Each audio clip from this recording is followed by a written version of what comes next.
Muito bem, estamos mais uma vez aqui reunidos para que a gente possa ter uma sessão do estudo do Livro dos Espíritos. Hoje, 15 de fevereiro de 2021. E nós estamos tratando do capítulo 10º, que é das ocupações e missões dos Espíritos. Então, nós temos essa sessão de hoje e depois mais uma e nós terminamos esse capítulo. Continua sendo bastante interessante esse tema, porque ele fala realmente do que os espíritos se ocupam, que pode ser uma grande dúvida nossa, uma grande pergunta. O que fazem os espíritos que não estão encarnados? Né? É isso que a gente está vendo, a ocupação deles. E já vemos bastante coisa interessante nos capítulos anteriores. E vamos dar sequência agora, estamos na questão 568, e quando Kardec pergunta para os espíritos que têm missões a cumprir, olha só, missões, né? As cumprem na erraticidade ou quando encarnados? Então, dentro das ocupações dos espíritos, aí ele já começa a entrar, porque o tema é das ocupações e missões dos espíritos. Aí ele já começa a entrar no tema missões, né?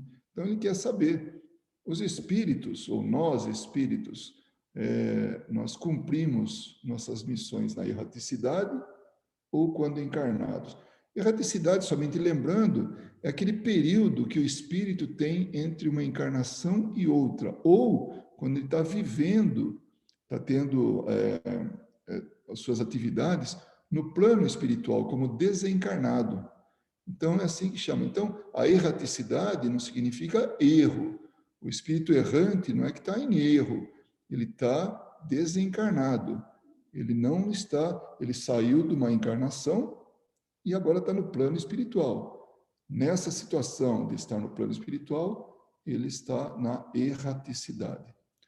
Então, a pergunta de Kardec é assim: e aí, as missões dos espíritos é na erraticidade, como espíritos, ou quando encarnados? Aí os espíritos falam, olha, tanto num como no outro estado, para certos espíritos errantes, desencarnados, é uma grande ocupação. Poxa, mas como é que é isso? Mas não é aqui que a gente aprende, não é aqui que a gente tem as missões e tal. Não necessariamente. Eu vou ilustrar para vocês. Vou dar um nome que vocês estão muito familiarizados, que é André Luiz. André Luiz consta que ele está ainda desencarnado, está na erraticidade, ninguém falou isso, né? Que ninguém falou que ele está encarnado, então nós consideramos que ele está na erraticidade. E olha o que ele anda fazendo. É uma missão dele, os livros, aqueles 14 livros que ele escreveu, né? Ou através da mediunidade de Chico Xavier e parte através de Valdo Vieira, né? Ele, ele trouxe para nós um conhecimento fantástico. Então, nós podemos dizer que esse trabalho, essa obra dele, é uma missão. Agora, como é que chegou até ele essa missão? A gente vai lendo, vai estudando aí ao longo dessas nossas, do que a gente vai estar estudando agora, mas ele, ele desencarnou num estado muito difícil, né, de saúde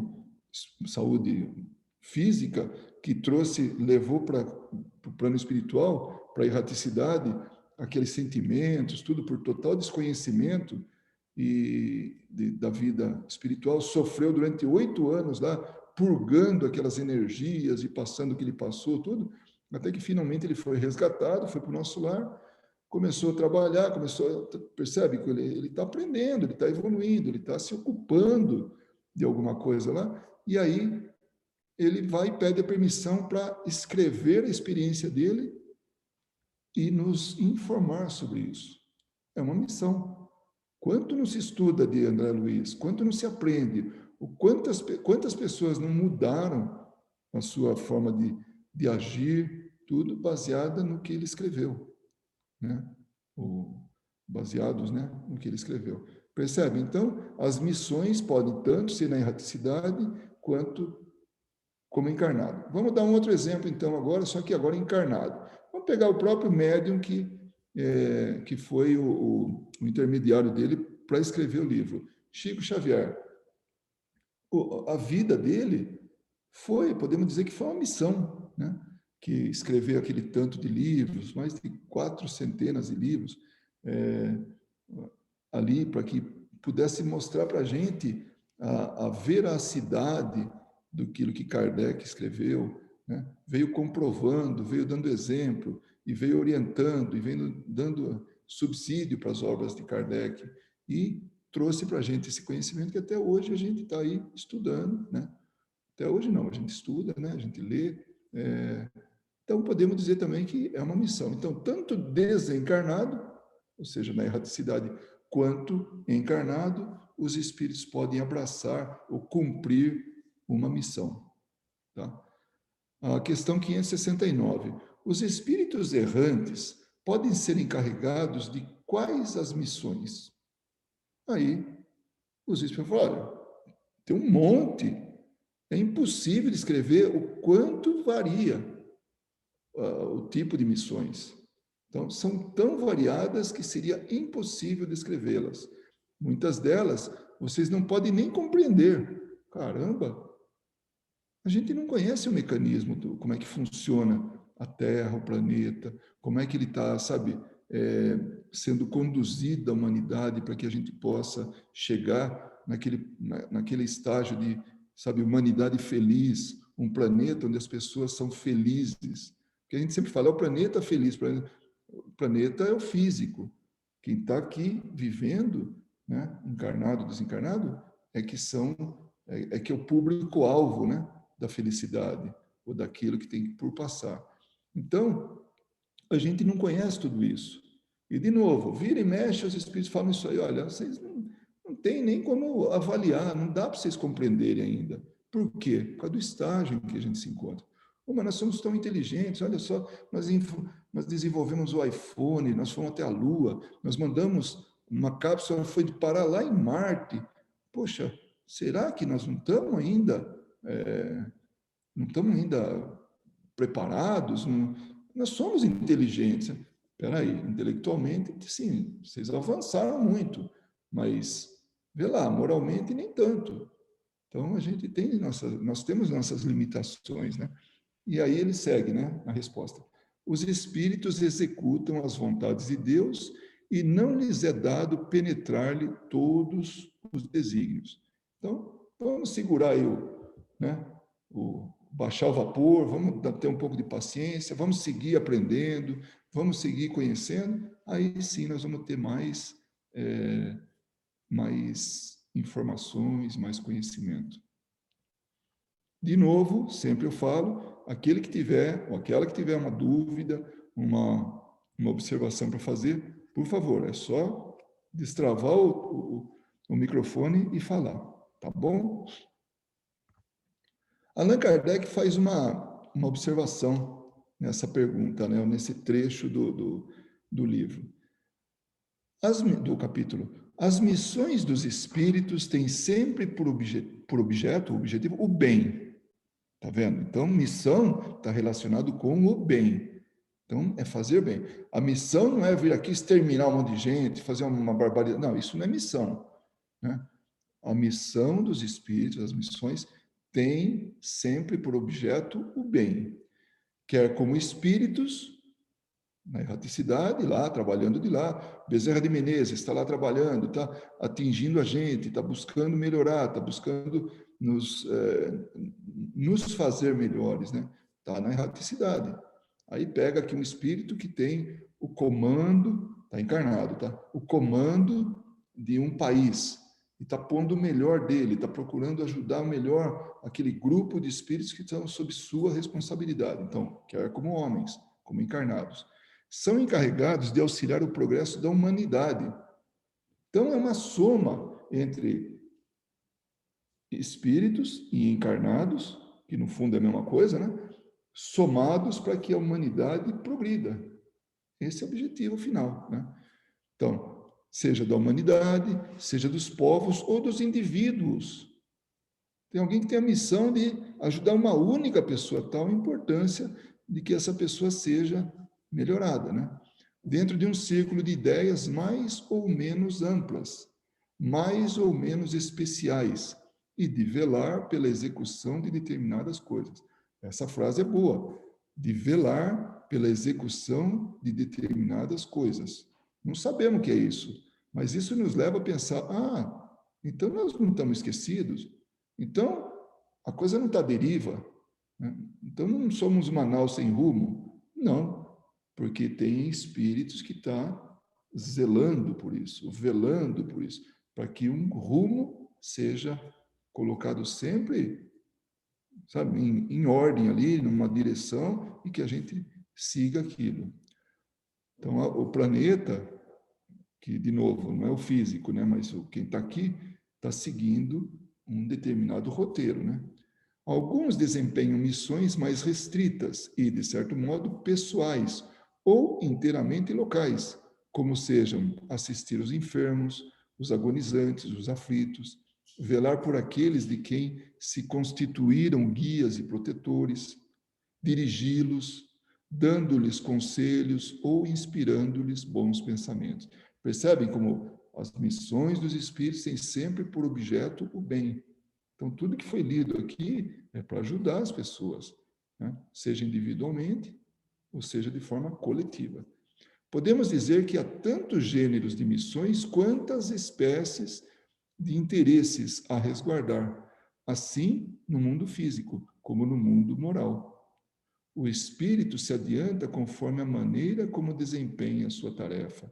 Olha aí. Então, o espírito, seja na erraticidade, seja como encarnado, em função do que ele está fazendo, ele se adianta, ele se melhora. Esse é o objetivo. Então, é objetivo comum, pode ser individual, mas também é comum, espalha para outras pessoas. Olha como a gente tem uma abrangência grande. Às vezes acontece com a gente de achar que é insignificante. Não, não, minha vida está aqui, estou no meu canto, e não afeto ninguém. Olha, puro engano. A gente está, através dos pensamentos, por exemplo, nós estamos influenciando espíritos que estão à nossa volta. Não, mas eu sou um eremita, eu fico ali num canto, fico numa caverna, num lugar separado, num porão, e ali eu fico sozinho, não tem ninguém. Mas tem espíritos, não tem um lugar no mundo, no planeta inteiro, que a gente não tenha companhia de alguém. Então, nós estamos sempre acompanhados. E alguém pode estar se utilizando para melhoria ou até para piorar a situação dele, através dos nossos pensamentos, nossos sentimentos. Então, nós estamos afetando as pessoas à nossa volta. E também nós nos afetamos através daquilo que a gente busca, né? Seja o estudo, seja o fazer, ter uma atitude aí que não é lá muito digna, enfim, cada atitude, cada coisa, ela tá nos transformando, está nos gerando alguma coisa que vai terminar em modificação nossa, né? Então, por isso a importância dos pensamentos, dos sentimentos, daquilo que a gente está atrás, porque o espírito se adianta conforme a maneira como desempenha a sua tarefa. Qual que é a sua tarefa? Cada um tem a sua, né?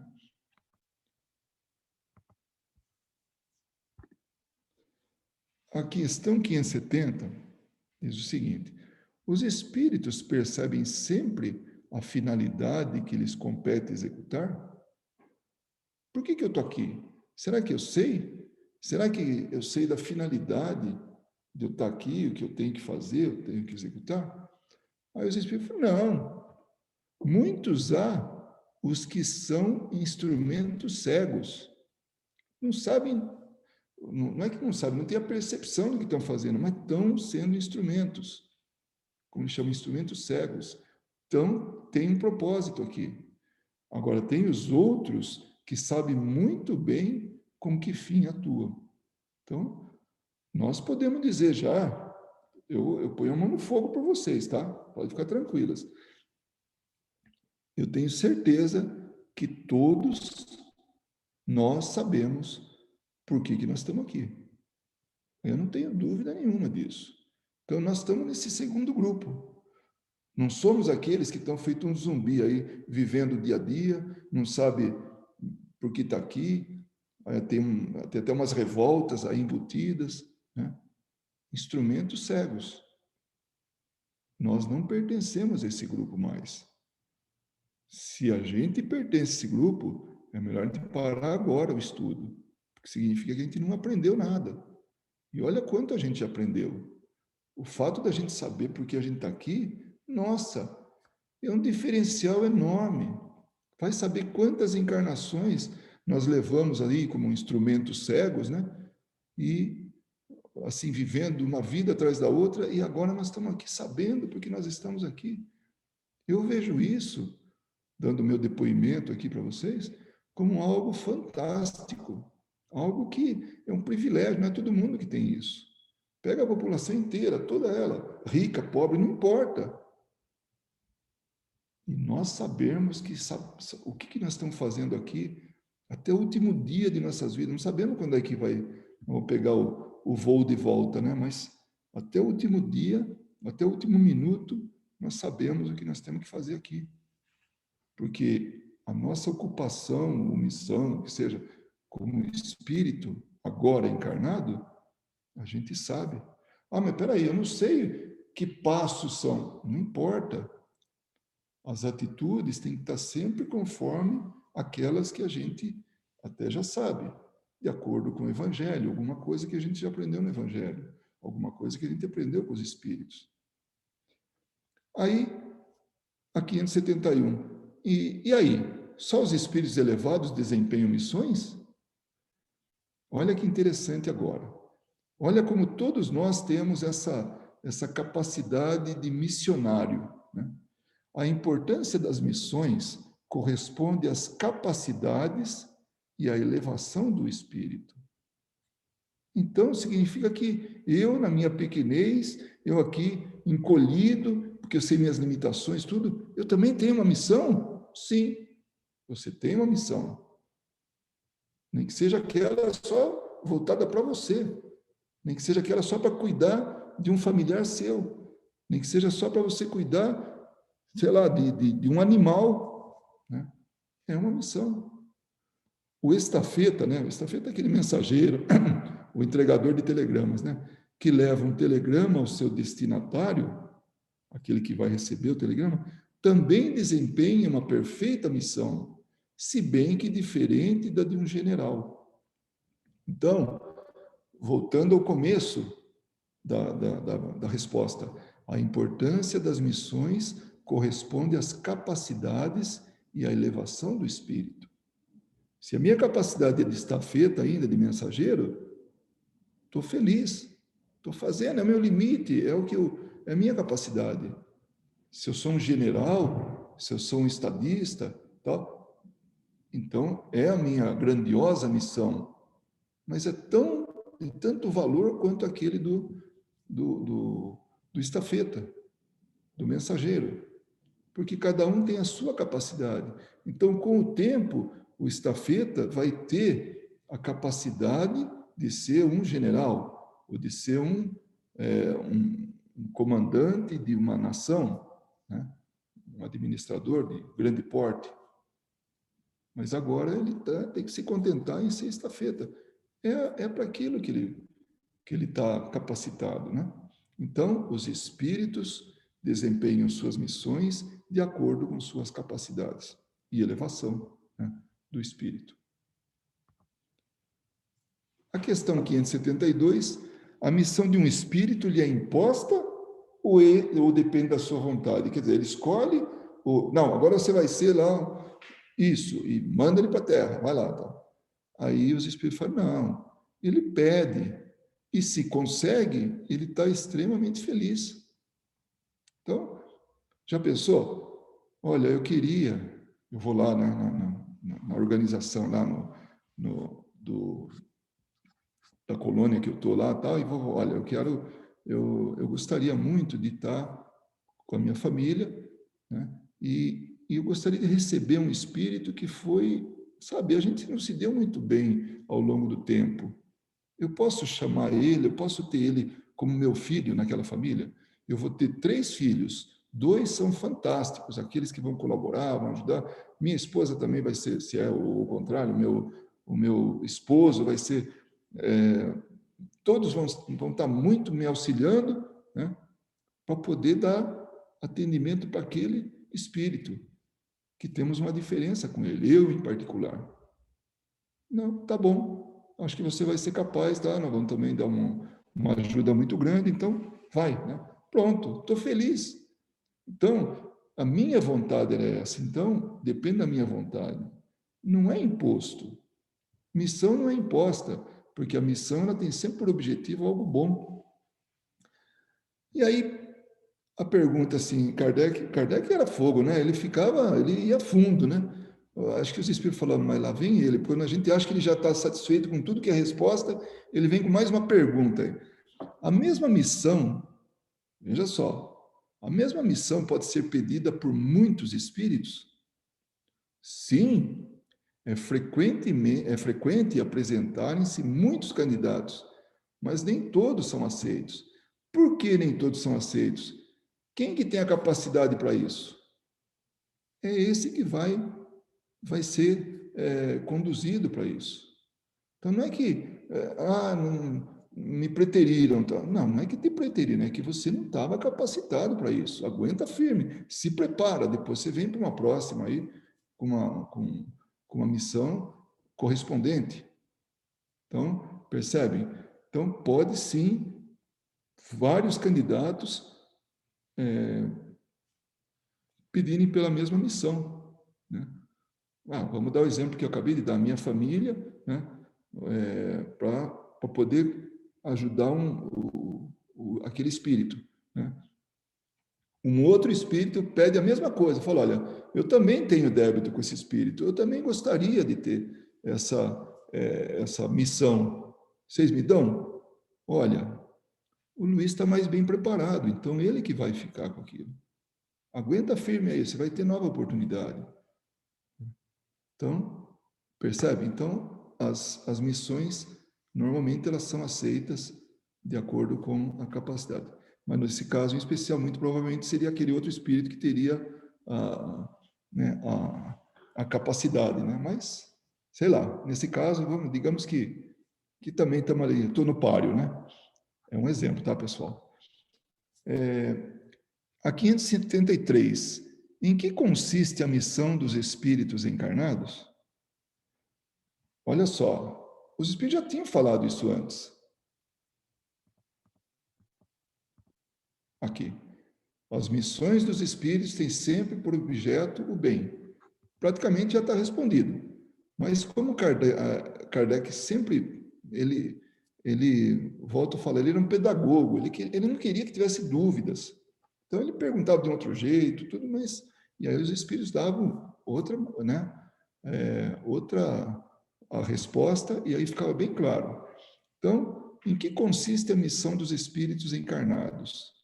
Em instruir os homens, em lhes auxiliar o progresso, em melhorar as suas instituições por meios diretos e materiais. Entretanto, as missões são mais ou menos gerais e importantes. Então, depende, cada uma tem a sua importância naquilo. Umas são muito assim generalizadas, outras são bem específicas, né? Essas missões. O que cultiva a terra? Eu gosto demais dessa comparação. É mais ou menos que nem do estafeta lá, né? O que cultiva a terra desempenha tão nobre missão como o que governa ou o que instrui. Tudo na natureza se encadeia. Mas peraí, e por que eu sou melhor pago como governador do que como lavrador? Porque a sociedade acabou fazendo uma convenção, né, de valores. Então, a sociedade tem uma maneira de ver, mas dentro dos parâmetros espirituais, dentro da visão espiritual, é como ele falou, tudo na natureza se encadeia. Então, o que cultiva a terra desempenha tão nobre missão como o que governa. ou o que instrui. Então, o valor nosso é o mesmo perante a espiritualidade. A gente estava estudando um livro que terminamos agora, aos sábados, que foi justamente um deles, né? É o 50 anos depois. É um romance, né, de Emmanuel, e aí, durante todo o livro, existem níveis sociais totalmente diversos. Tem o escravo, tem o senhor dos escravos, tem o governador, tem o imperador, tem, enfim, todo tipo de gente ali, né? Dentro do contexto ali da sociedade. Desencarnou todo mundo, se reencontra no plano espiritual. Ali não tem ninguém melhor que o outro. Ali eles se dão conta que não adiantou ser imperador, que não adiantou ser governador, que não adiantou ser um senador, né? E um escravo que seja, ou até uma mulher, porque a mulher era tida como assim inferior aos homens, depende da sociedade, né? Então não tem, é tudo assim, num único nível. Como espíritos, o valor nosso vai ser aquele que nós apresentarmos moralmente, né? Esse é o real valor, e não esse que está aqui na nossa sociedade, assim, estratificado, né? Assim, nos níveis que a gente coloca aqui. Porque nós somos, é o estágio que a gente se encontra aqui, né? Se bem que esse é o caso que nós falamos do livro, mas tem muito espírito que ainda acha que tem prerrogativas como na Terra e fazem outros de subalternos ou escravos, o que seja, né? Então, na nossa sociedade nós temos as diferenças, mas por isso que o lavrador, né, ele é menos remunerado que o governador. Mas, perante a espiritualidade, as leis divinas, tudo, é todo mundo igual. Porque na natureza, tudo se encadeia. Ao mesmo tempo em que o espírito se purifica pela encarnação, dessa forma, colabora para a execução dos desígnios da providência. E quais são os desígnios da providência? É a evolução moral da humanidade. Então,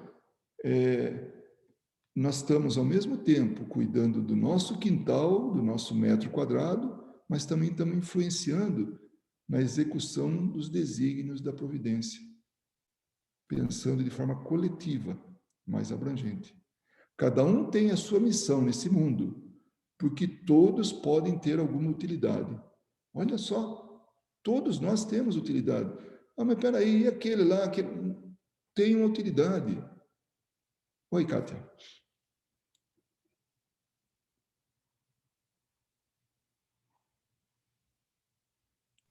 Oi, Luiz. Pode falar. Então, eu estava prestando atenção nessa última frase dessa pergunta, a resposta, quando diz que cada um tem a sua missão neste mundo, porque todos podem ter alguma utilidade. Parece impressionante, é a segunda vez hoje que esse mesmo assunto cai para mim, porque hoje cedo eu estava assistindo a palestra do De Luca, muito bonita, por sinal, e se falava justamente sobre isso, sobre o ser útil, né? Porque quando a gente vai embora daqui, será que alguém vai sentir falta da gente? Né? O valor que a gente tem vai muito do quão útil a gente se faz para os outros, né? Em servir os outros, ter alguma utilidade. Ele deu como exemplo Chico Xavier, né? Que faleceu, desencarnou com 92 anos, escreveu 500 livros e passou por várias provas na vida, né? Porque ele foi uma criatura que ficou doente, né? Ficou órfão 2 vezes, né?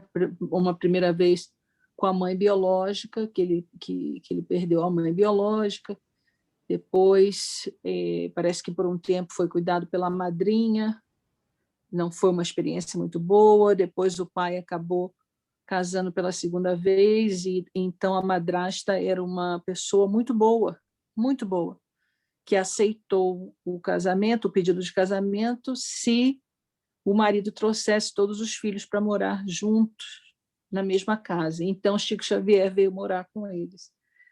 E se falou, né, do quanto ele era feliz, que ele era uma pessoa muito feliz, apesar de tudo, né, de trabalho, de muito trabalho, de muitas provas na vida. Então, no final da vida,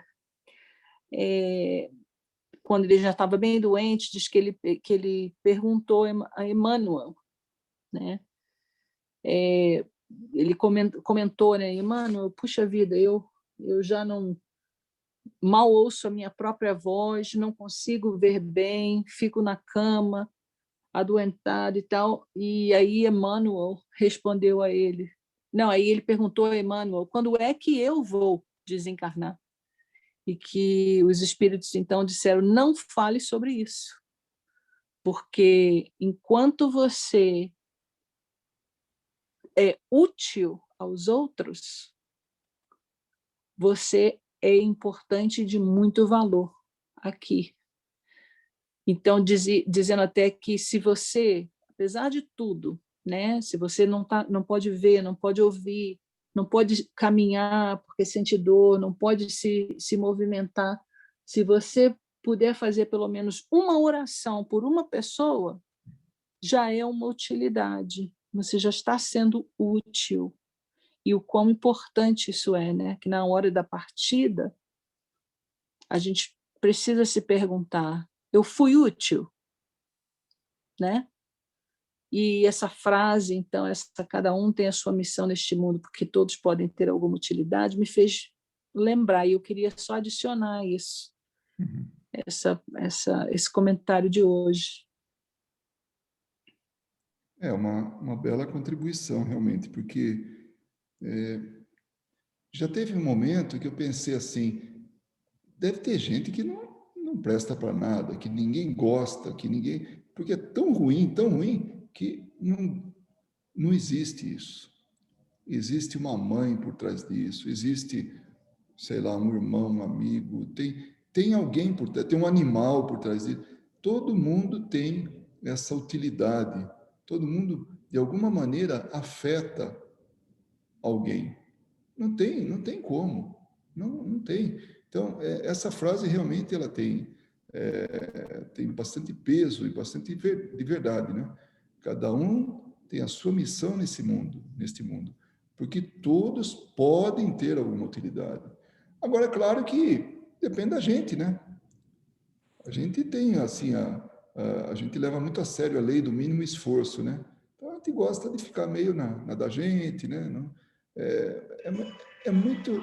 é muito melhor, muito mais fácil, né? Mas é isso mesmo. Agora, tem a questão 574. Qual pode ser na Terra a missão das criaturas voluntariamente inúteis? Olha só. Agora é o contrário, né? Será que tem gente que vem aqui para ser inútil? Né? É uma missão isso aí? Né? Aí ele fala: há efetivamente pessoas que só vivem para si mesmas e que não sabem se tornar úteis ao que quer que seja.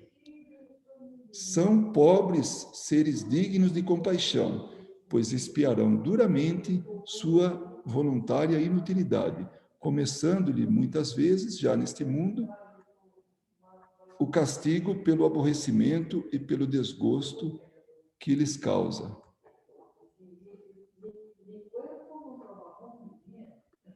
Então, mas eu não acho que Só, a só, um pessoa... momentinho, só um momentinho, por favor.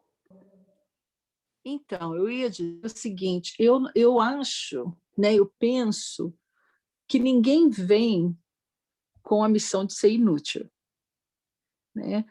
Todos, vi, todos viemos com uma missão ou com um propósito, né, de ser sim. útil. Mas aqueles que escolhem não serem úteis, eu acho que esse é o que a gente se refere aí na pergunta 574, né? Eles são voluntariamente inúteis. Quer dizer, praticamente joga fora, né, a oportunidade que está sendo dada, né, nessa encarnação. Embora eu acho tão difícil, né, o espírito encarnar e não ser útil em nenhum momento durante aquela encarnação. Aí, como é possível isso? Olha, Né? eu relutei para fazer isso aí, mas eu acabei fazendo. Eu trouxe o caso de uma pessoa que ela veio com muitos recursos, muitos, e não aproveitou esses recursos. Mas, por final, na última transparência, no último slide aqui, a gente vai falar dessa pessoa. Eu relutei porque envolve uma pessoa, só que ela está na internet, está no Wikipedia, então a gente... aí eu achei que podia comentar sobre ela, tá? Eu já tinha falado há uns dias atrás, numa outra oportunidade, mas acabei não fazendo isso aí, né? Então, Então, tem mas é realmente... que Oi? mesmo a pessoa, é que eu acho impossível a pessoa em nenhum momento ser útil. Em algum momento da vida daquela pessoa, ela com certeza tocou alguém, né? Ela afetou a vida de alguém, até a pessoa. Então vamos pensar assim, tudo bem. Então que haja a inutilidade, que haja. Mesmo aqueles que são inúteis estão afetando a vida das pessoas ao redor deles de alguma maneira. Então eles estão sendo úteis para alguma coisa. Aqueles que estão à volta estão tendo que aprender a como lidar com aquela pessoa inútil. Ou seja, aquela pessoa está sendo útil para eles de alguma maneira, para o aprendizado deles. Então, quer dizer, a inutilidade passa até a ser meio utópica, né? Não, Enfim. mas você tem toda a razão. E nessa frase aqui, ó, cada um tem a sua missão nesse mundo, porque todos podem ter alguma utilidade. Tem, seguramente que tem.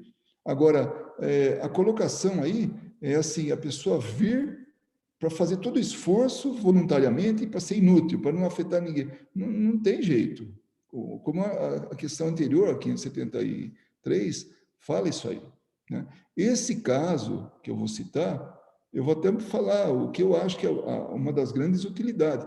Porque não adianta, a gente está inserido num contexto e nós influenciamos esse contexto, essa sociedade, esse local. Exatamente.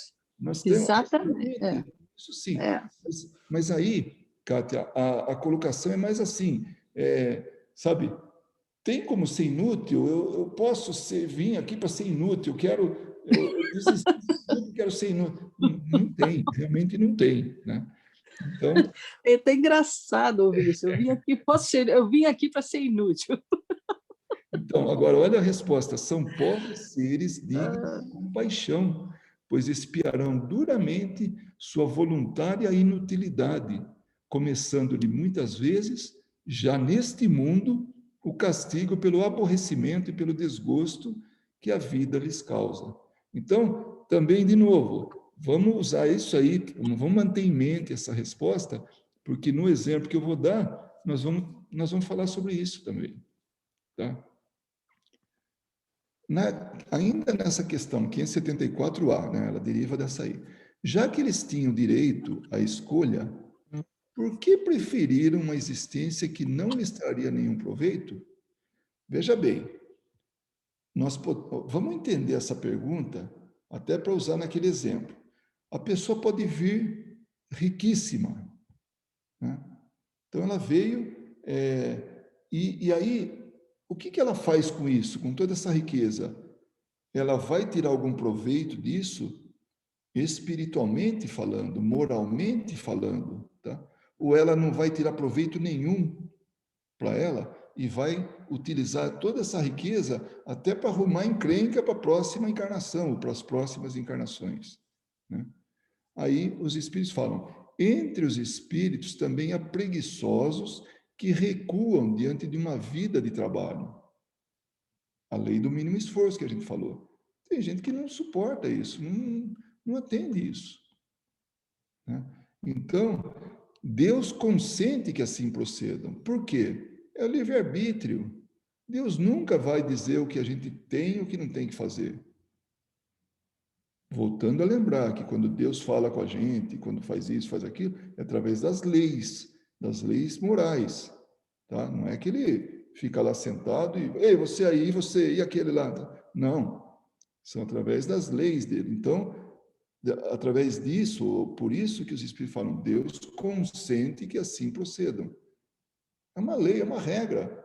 Nós podemos fazer aquilo que dá na telha, até certo ponto, até quando não atinja mais gente, ou tudo. Enfim, se tem uma utilidade o que ele está fazendo, ainda que seja em malefício dele ou de outras pessoas, ele pode fazer. É o livre-arbítrio. Mais tarde compreenderão a própria custa, tá? Os inconvenientes da inutilidade a que se votaram. Então, eles, para com eles, estão sendo inúteis, porque de alguma maneira estão afetando o meio e estão sendo úteis, tá? E serão os primeiros a pedir que lhes concedam recuperar o tempo perdido. Quando a gente está no plano espiritual, onde o entendimento é maior, é muito difícil a gente deixar passar alguma coisa. E a gente pode lamentar em muito o tempo perdido. Pode também acontecer que tenham escolhido uma vida útil e que hajam recuado diante da execução da obra. É um direito dele, deixando-se levar pelas sugestões dos espíritos ou dos encarnados, né, que os induzem a permanecer na ociosidade. Então, nós podemos falhar diante daquilo que a gente se comprometeu, né? A 575. As ocupações comuns nos parecem mais deveres do que missões propriamente ditas. A missão, de acordo com o significado dessa palavra, tem um caráter menos exclusivo de importância, quer dizer, mais aberto, mais grande, né? Sobretudo menos pessoal. Desse ponto de vista, como se pode reconhecer que um homem na Terra tenha realmente uma determinada missão? Percebe a pergunta que eles falam? Missão parece uma coisa muito mais abrangente, muito maior, atingindo muito mais gente, uma coisa mais grandiosa, né? Realmente, missão parece coisa de É, espírito super elevado, né? exatamente. Uma Aí missão. os espíritos falam pelas grandes coisas que opera, pelos progressos a cuja realização conduz seus semelhantes. Então, os espíritos estão concordando com ele. Tá bom, uma missão assim maior, tal, do jeito que está falando, sim, vamos levar por esse lado.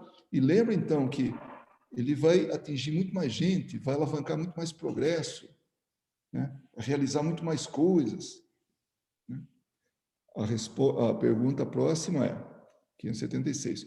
Os homens que trazem uma importante missão foram predestinados a isto antes de nascerem e dela têm conhecimento?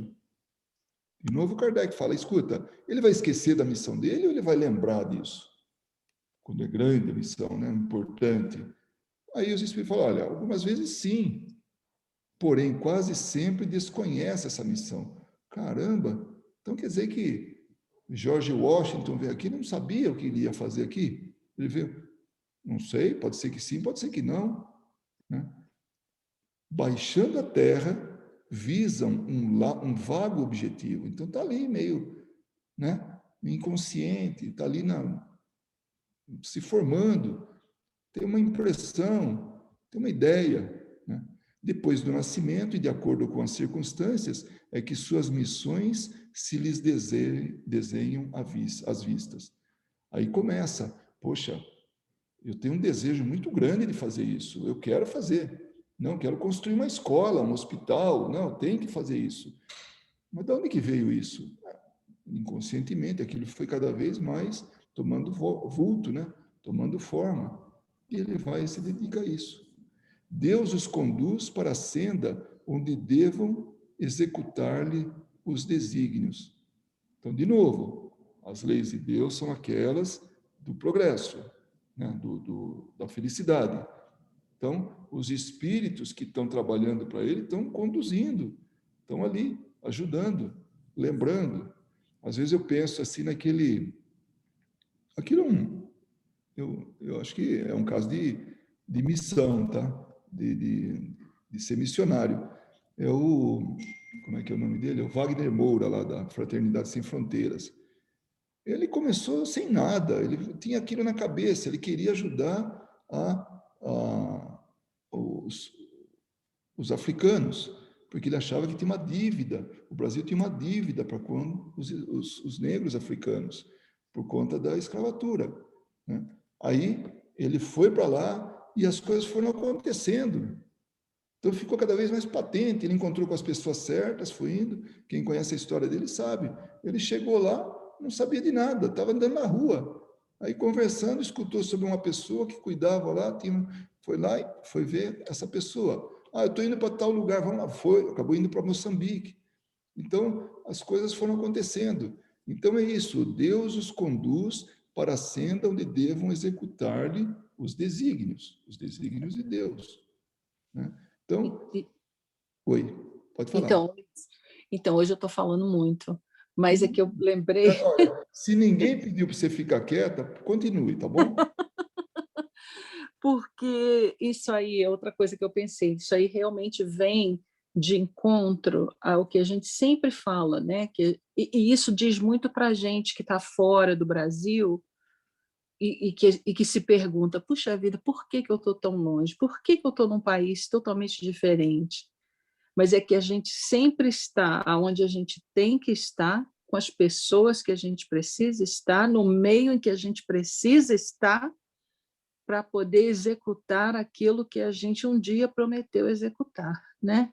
Exatamente. Isso me fez lembrar isso, e isso me dá um conforto muito grande quando eu encontro isso, essa mensagem no Livro dos Espíritos, e conforta a esse tipo de questionamento, sabe? E principalmente no início, quando a gente sai do Brasil e vai para outro país, eu acho que a gente se pergunta muito isso: por que eu estou fazendo aqui? Né? Por que eu estou aqui? Para que eu estou aqui? Por que eu não volto para junto dos meus? O que é isso? Como eu vim parar aqui? Né? E aos poucos, e com o passar do tempo, a gente começa a compreender, né? E é muito reconfortante ver isso, né? Assim, explícito no Livro dos Espíritos, dizendo que é preciso isso, porque Deus coloca a gente onde a gente precisa estar para executar os desígnios que precisam ser executados para o nosso próprio avanço, né, espiritual. Então, é que a gente precisa ter esse entendimento e aproveitar a oportunidade que nos foi dada, ou de resgate, ou de avanço, o que for, o que seja, mas o que a gente sabe com certeza é que a gente está onde a gente precisa estar, com quem a gente precisa estar. Exatamente. Eu, por exemplo, posso ilustrar aí, né, dar um exemplo nós temos uma filha brasileira que virou holandesa. Ela, durante a vida dela, né, na juventude, tudo, escolaridade e tal, no Brasil. E acompanhou a gente no estudo, na doutrina espírita, né, nesse conhecimento. E hoje vive na Holanda. Quando ela visitou a Holanda pela primeira vez, ela voltou para casa e falou: pai, eu descobri meu lugar. Você me ajuda a, a ir para lá? Né? Que seja passar um tempo, sei lá. Mas ela nem falou: você me ajuda a ir para lá? Ela foi, está lá até hoje. Constituiu família, tudo. Então, ela precisava ter passado um período com a gente, num outro país, numa outra cultura, num outro conhecimento, com a doutrina espírita, e foi para lá. Então, tem que ter um motivo, é uma mudança muito grande. Tem um oceano que separa esses dois continentes aí, e ela foi para lá. Então, realmente, nós que nos mudamos, e gente que passou um período fora, e depois voltou para o Brasil. Tudo meio que delineado, assim, para nosso proveito espiritual, né? Proveito moral. Veja aí o fato da gente estar tudo reunido aqui, de pessoas de vários lugares, conversando, estudando, aprendendo. Não é de graça totalmente. Aliás, não é de graça, não é que totalmente, não é de graça.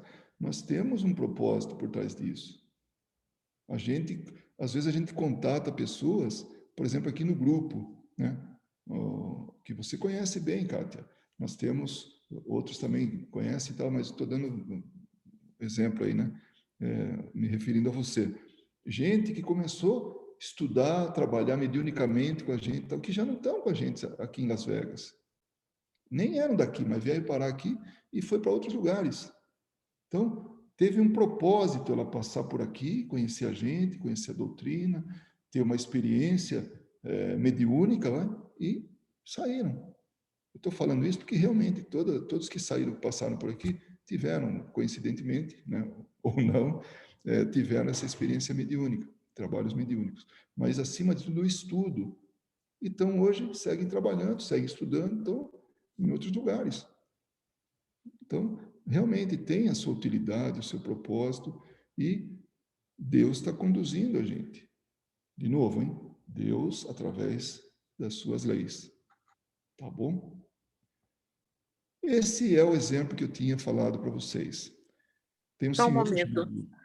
Vocês... Nada é por acaso. Tudo tem uma razão de ser. Exatamente. Exatamente. Então, você falou muito bem, viu, Marileide? É isso mesmo. E tem a sua utilidade, enfim, tem um propósito. Agora, olha o caso desse senhor. Então, vamos analisar um pouquinho a utilidade e tudo. Será que uma pessoa vem para ser realmente isso que ele foi? Olha só. O nome dele inteiro é Jorge Eduardo Guinle, né? Ele nasceu em 1916 e desencarnou em 2004. Ele era conhecido como Jorginho Guinle, né? Ele foi um playboy, ele se intitulava playboy, era milionário, ele realmente era milionário. O mundo sabe, né, que ele foi um das pessoas mais ricas, herdeiro, recebeu aquela fortuna, né? E ele teve também, acabou sendo conhecido pelas suas conquistas amorosas. Ele morou aqui parte do tempo aqui nos Estados Unidos, né? Lá em Los Angeles, né? E também foi conhecido pela falência financeira. Ele conseguiu queimar todo o dinheiro que ele recebeu. Após ter gastado quase todos os seus bens, avaliados em cerca de 100 milhões de dólares, como é que alguém gasta 100 milhões? Me explique alguém se consegue, né? Eu não tenho tudo isso e não fui à falência ainda, né? Porque eu acho que eu sei como é que eu estou contando meus tostões aqui, feliz da vida, né? Mas 100 milhões, gastou em festas, viagens e mulheres. Faleceu aos 88 anos. Isso é importante, tá? A gente saber, 88 anos. Terminou morando de favor. Ele era dono, a família era dona do Copacabana Palace. Então, os novos donos falaram, não, fica aí. Ele ficou lá. O hotel foi fundado em 1923, né? Então, olha só como é que ele terminou. Agora vamos para a filosofia dele. No fim da vida, lá tal, ele falou isso aqui. Sua filosofia, ao fim da vida, procurava manter o título de maior playboy do Brasil. Olha que título, né? Nossa, era o meu sonho ser o maior playboy do mundo, do Brasil. Imagina, né? Acho que isso não é título que a gente gostaria de ter. Não é nenhum julgamento, mas veja, a gente tá falando, associando com o que a gente está aprendendo, né? Qual que é a utilidade das coisas? Qual que é o propósito das coisas? Né? Todos... Então, ele falava assim, né? Nenhum playboy de hoje pode ser meu sucessor. Todos têm um grave defeito. Eles trabalham. Então, ele se orgulhava de nunca ter trabalhado na vida. E concluía que o segredo do viver bem, do bem viver, é morrer sem um centavo no bolso. Mas errei o cálculo e o dinheiro se acabou antes da hora. Então, aos 88 anos, Ele estava pobre, vivendo de favor, né?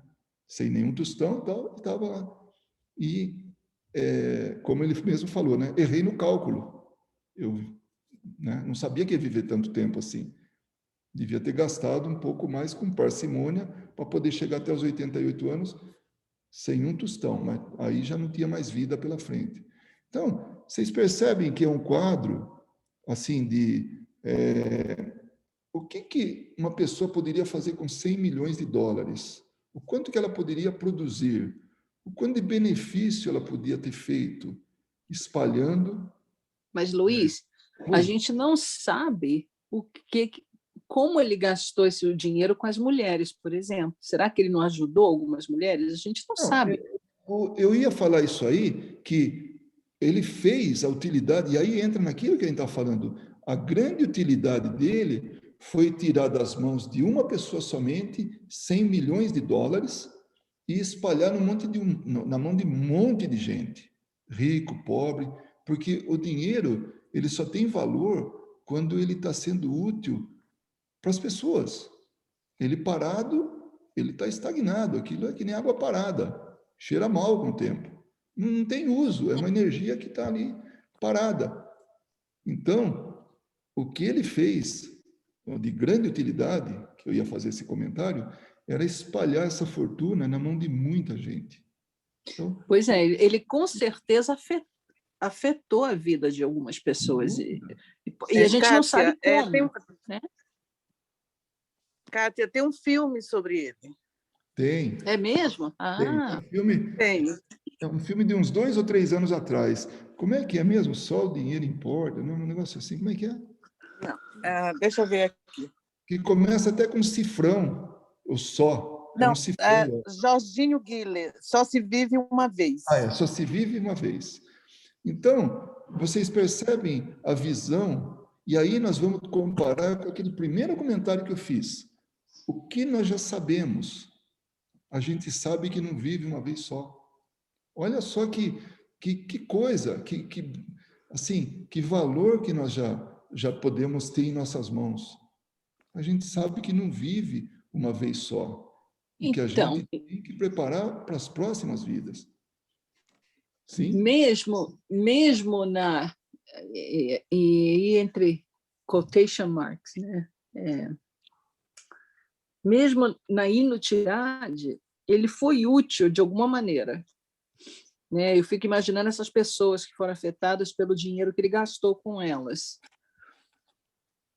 De alguma maneira ele foi útil, ou ajudou as pessoas, ou fez com que as pessoas aprendessem certas coisas, talvez até através do sofrimento, que a gente não sabe, né, se ele fez bem ou fez mal. Eu pelo menos, não sei, só baseado no que a gente está lendo. Mas, então, na inutilidade dele, ele acabou sendo útil de alguma maneira. Né? É como os espíritos falam, não tem nada que seja inútil, não tem como, porque a gente afeta a vida dos outros. Vamos ver, Ana Paula, o que ela... Pode falar, Ana Paula. Não, é porque tem uma passagem na Gênesis, quando a gente fala quando Kardec vai falar sobre o bem e o mal, que ele deixa muito bem claro que Deus, mesmo de todo mal, Deus sempre tira um bem. Então, não é necessariamente que a inutilidade dele gerou um bem. É que Deus, mesmo dentro dessas possibilidades, tira um bem. Mas isso não anula a responsabilidade dele. Olha, eu não estou querendo aqui julgá-lo, né? A gente não está fazendo um levantamento, porque a gente não tem... Eu sempre me lembro disso, né? A gente não tem a visão total do espírito, né? A gente está vendo só um trechinho, né? Mas, assim, olhando ele como um exemplo, isso não tira a responsabilidade dele do trabalho, porque há um tempo atrás a gente estudou sobre a lei do trabalho, né? E como que é importante que o espírito se prontifique no trabalho. E a frase final que estava no slide mostrava isso, né? Ele falava que o defeito das pessoas é que elas trabalhavam, e ele que tinha só errado o cálculo, né? Então, veja o pensamento desse espírito, né? Aonde ele acha que trabalhar é algo ainda Delicioso. que não é gratificante, né? Que é penoso, né? Então é um espírito ainda que infelizmente está batendo com a cabeça na parede, porque ele está achando que trabalhar, e a gente viu na lei do trabalho que trabalhar é a essência do espírito, né? A gente evolui para poder trabalhar mais, né? Então ele está ali numa briga interna. Então, a responsabilidade dele sobre isso, ele vai ter que colher, que é o que está escrito aqui. Inevitavelmente, ele vai ter que colher. E vai ter que colher de uma forma dolorosa, porque ele vai ter que aprender que trabalhar é importante. Né? E como que ele vai aprender que trabalhar é importante? Estou dando uma suposição aqui do que eu já li. Mas vai vir numa reencarnação tendo que trabalhar bastante, não vai poder acumular riqueza. Vamos colocar um exemplo disso. Então, E tem um outro ponto também, que eu queria falar, é que ele serve como exemplo para aqueles que ainda duvidam de certas coisas, né? Então, as pessoas veem, ou então olham, ou estão estudando, que nem nós aqui estamos discutindo, aí ele está servindo como exemplo. Então, veja, de tudo se tira um bem. Mas quem está tirando esse bem de tudo não é ele, é Deus. Então, é nesse ponto que eu queria pegar, Kátia. E não é ele, é Deus. Porque ele ainda vai ter que assumir a responsabilidade dele, que ele não quis assumir, né? Apesar de ele poder ter feito indiretamente um bem para outra pessoa. Naquele livro que a gente estudou, que também estou fazendo um paralelo, né? Uhum. No 50 anos depois, fala de Adriano, que os espíritos já perceberam, já viram, visitando a Terra, lá já souberam, já viram o Adriano que era o imperador, né, de Roma naquela época, já tendo nascido filho de uma escrava. Então, seguramente que tudo aquilo que ele não deu o devido valor, a menos que eu não sei se foi uma coisa que ele pediu, ou se foi alguma coisa meio que imposta para ele, não imposta, mas assim, o aprendizado dele, né, uma oportunidade dele voltar para a Terra como escravo, totalmente diferente, é para justamente dar o valor. Então, o objetivo da gente estar conversando, da gente estar, né, é justamente isso, é que não assim a inutilidade em si, mas para ele sim foi alguma perda, foi uma perda grande, mas para o contexto todo, para Deus, para a humanidade, para nós que estamos aqui, estamos aprendendo realmente, né? Tá sendo positivo e útil. A gente estava discutindo no Evangelho aqui aquela questão de provas e expiação, né? Aí, como você falou do Adriano, que foi imposto, né? Muitas vezes é imposto para o nosso benefício, né? Porque senão a gente vai lá e faz tudo de novo do mesmo jeito e ainda angaria uns débitos a mais, né? Então a expiação, na verdade, é como que eu vou falar isso? É um limitante, né? Para a gente não errar tanto. Né? Então não é só para, por exemplo, eu dei esse exemplo em relação a ele, mas também é porque se der uma fortuna de novo para ele, a chance dele fazer isso de novo é muito grande. Né? Se é que já não é mais de uma vez que ele está fazendo isso, porque a gente tem que lembrar que a gente não erra pela primeira vez nesse mundo, né? A gente já está reencarnando muitas vezes. Ele pode pedir novamente fortuna no futuro, depois que ele der valor, depois que ele se preparar para como melhor administrar essa fortuna. Eu lembro de um caso, está no Evangelho, a instrução dos Espíritos, se não me engano. Puxa vida, eu não saberia dizer agora, mas a ideia é a seguinte: um espírito que veio com uma grande fortuna e era extremamente humilde, assim, nas atitudes e ajudar e tudo, muito generosa, e ela conta que ela que para isso ela se preparou muito para poder ter essa atitude. Então, eu acho que Deus é muito benevolente comigo e nunca me deu fortuna, viu? Porque senão vai sair arte. Eu acho que é naquele Céu e Inferno, aquela irmã, eu esqueci agora, que ela era... Agora ela veio e era rica, muito rica, e ela usou todo o dinheiro para fazer o bem, mas ela se preparou muito e ela sabia que ela ia ter que se vigiar bastante para não cair no...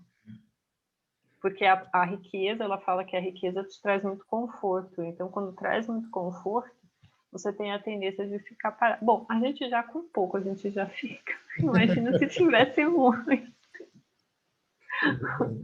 Na verdade, a gente se acomoda muito, né? Porque dá uma segurança muito grande para a gente, ilusória, mas dá uma segurança muito grande, né? E essa segurança pode levar à ociosidade. E a gente, quando não tem nenhum tipo de crise ou desafio, né, a gente se acomoda realmente. Eu sempre falo, né, não é que sempre falo, mas eu digo que, né, quando tenho oportunidade, que quando a gente tem tanto conforto, a gente nem lembra de Deus. A gente não... Agora, quando a gente está com um aperto, opa, Deus, por favor, me ajude, né? Então, a gente já tem né, essa lembrança sublime, né? Naquele livro que o José Carlos de Luca psicografou do Dr. Bezerra de Menezes, tem uma mensagem super curta também, não é muito comprida, sobre o valor do minuto. Eu não sei de cor, né, a mensagem, mas depois eu passo. Mas, assim, ele simplesmente vai colocando, assim, quantos minutos a gente vai perdendo em coisas bobas, assim. Minuto que a gente perde tomando banho, porque tá muito gostosa a água. Minuto que a gente perde fazendo isso, né? E quando vai ver, a gente perde anos. Ele faz a conta no final. Eu acho que a gente perde quase 7 anos da vida nisso. Então, imagina, só fazendo essas contas. Imagina toda vez que a gente fala, eu vou ficar aqui quietinho no meu canto, que tá tão bom. Ou a gente fala, nossa, eu tô com muita fome. Eu lembro que uma professora minha falou muito tempo atrás, você não sabe o que é fome, por que você está falando que você está com fome?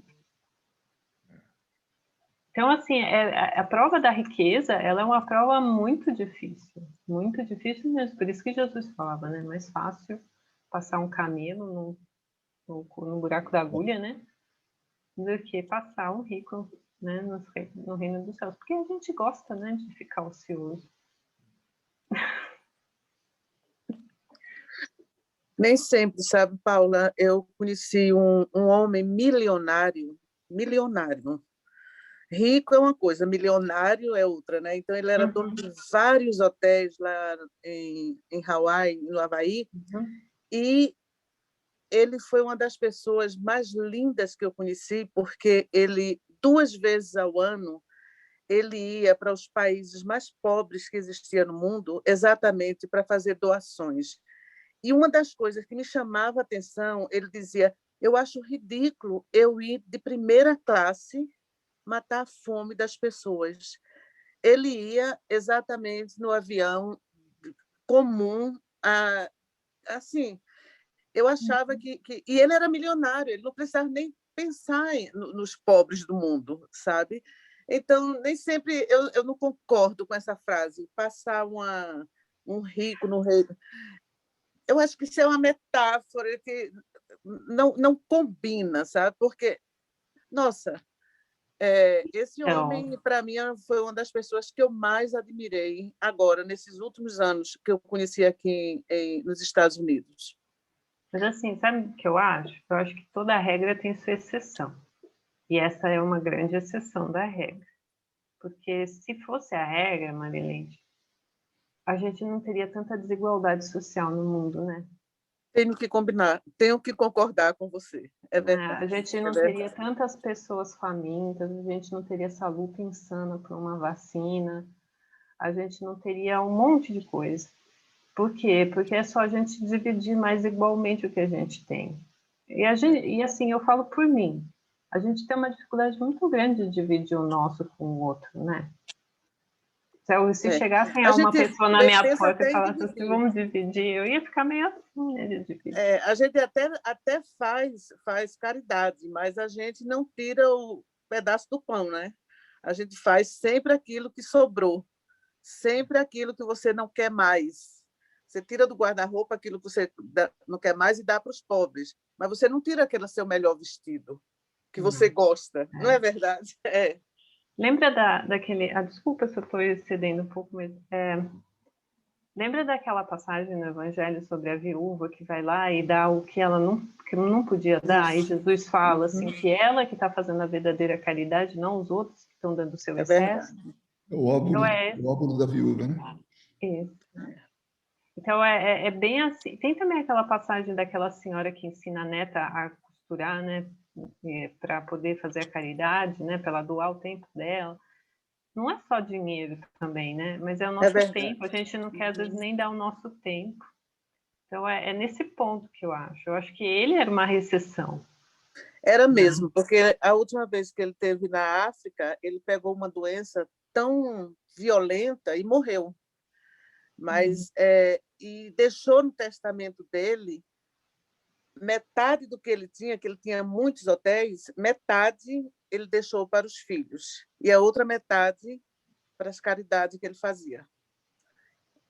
Foi muito bonito. Eu tive o prazer de conhecer essa pessoa. Muito bonito que ele fez. Muito bem. Então, esse assunto, né, das ocupações, das missões do Espírito, leva a gente a bastante essas reflexões, né, esses entendimentos aí que a gente discutiu aí. O exemplo não foi nada, como a Ana Paula lembrou, não é um julgamento, né? É mais para um aprendizado mesmo da gente, né? E que a gente possa lembrar dele nas preces, né? Que ele possa ter uma oportunidade aí de mudar, né? Totalmente. E com certeza, uma vez no plano espiritual, a nossa mente fica muito mais aberta, né? O raciocínio e tudo, porque nós não temos um monte de limitações que aqui a gente tem. É o corpo físico, são os nossos sensores, né? Os nossos órgãos sensoriais, o meio que a gente está, a necessidade do dinheiro, não do dinheiro em si, mas dos recursos materiais, e até mais do que a gente precisa, enfim. Lá a gente está um pouquinho mais... Tá um pouco mais diferente, né, do que aqui. Tá melhorzinho, tá melhorzinho. Não é que morreu fica bom, né? Olha, não valia nada, mas olha o Luiz, nossa, era um bom homem, não valia o feijão que comia. Mas... Eu vou ser otimista, como você fala. Olha, a gente vai estar arrependido lá do outro lado. Pode ficar sossegado, porque a gente está no estágio do arrependimento. É verdade. Então, vamos aproveitar a oportunidade aqui, vamos realmente... Olha, isso que nós estamos fazendo é mágico. Eu agora vou tomar banho com mais dor na consciência, depois do que a Ana Paula falou, né? Aquele minuto perdido, mas que uma das coisas que eu adoro é tomar banho. Agora você me complicou a vida, mas tá bom, é um desafio para mim agora, né? Não, que é isso. Alguém gostaria de fazer a nossa prece de encerramento? Eu vou fechar meu microfone, tá bom? É só fazer a prece e pronto.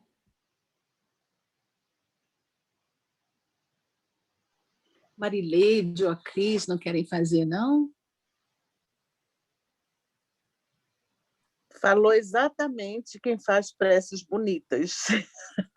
Ai, não, serei sempre ouvinte.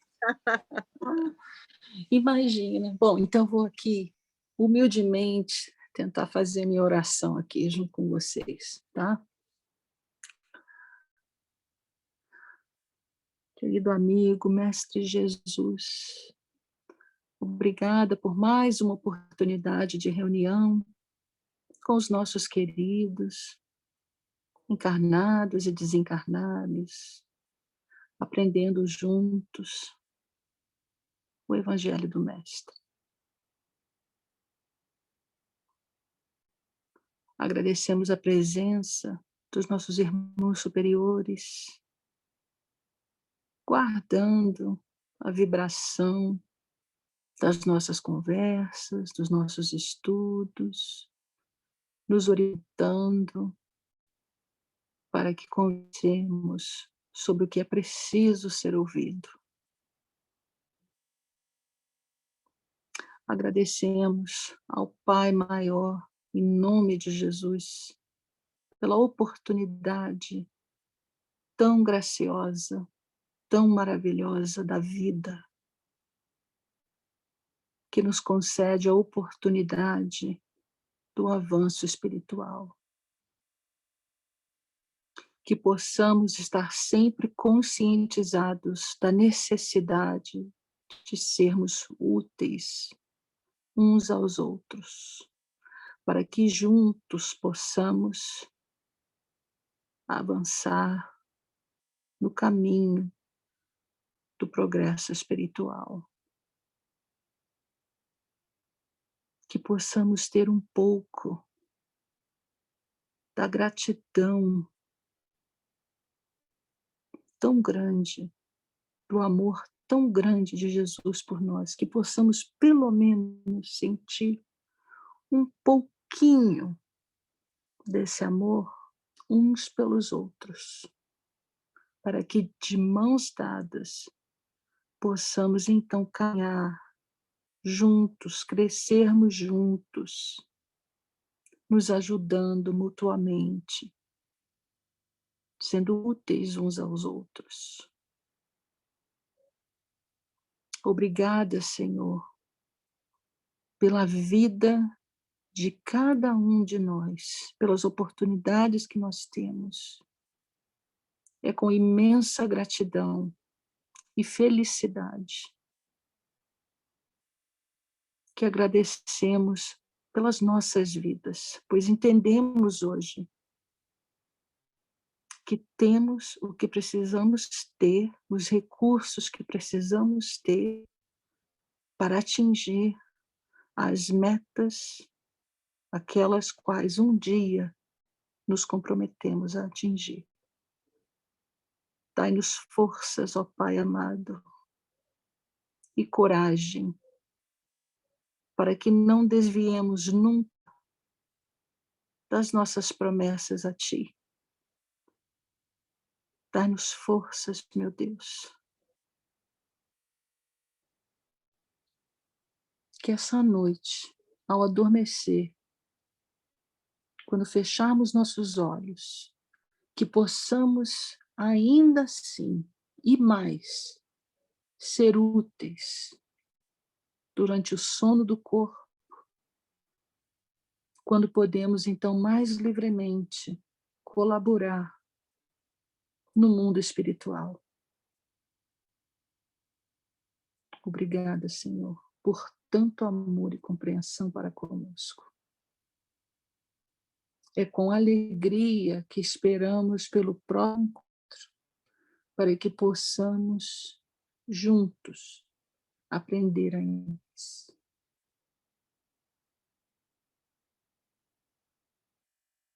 Que possamos todos, então, ainda essa noite, ser abençoados por Ti, Mestre querido. Que possamos sentir a Tua presença ao nosso lado e nos lares, junto de nós e dos nossos amores. E que possamos transmitir a Tua paz a todos aqueles que tenham contato conosco. Que assim seja. Graças a Deus. Tudo bem. Uma boa noite a todos. Obrigada, gente. Até amanhã. Boa noite. Obrigado. Até amanhã, Boa se Deus noite. quiser. Boa noite. Boa noite Dá a um beijo todos. na Verinha, Luiz. Pode deixar, assim. Tchau.